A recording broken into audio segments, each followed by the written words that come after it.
अहो हा घ्या तुमचा टिफिन। एवढा वेळ लागतो का टिफिन द्यायला? जरा पटापट करायचं ना। अरे तुला एवढीच घाई होती मग तुझा डबा तू बनवायचा ना। पुरुष काय स्वयंपाकघरात काम नाही करत का? अहो ऐका ना, मम्मी ना आज मला घरी बोलवत होती, तर मी मम्मीकडे जाऊ का?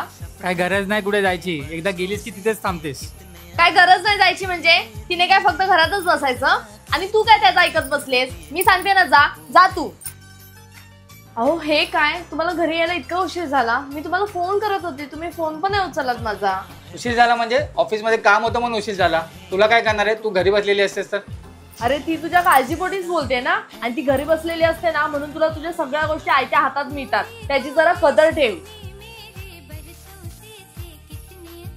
अगं तू इकडे काय बसलीयस? मला माझे कपडे इस्त्री करून दे। तू बस ग इथेच, सकाळपासून ती काम करते, आता आम्हाला दोघींना गप्पा मारू दे ना। तुझे काय कपडे असतील ना ते तू इस्त्री करून घे।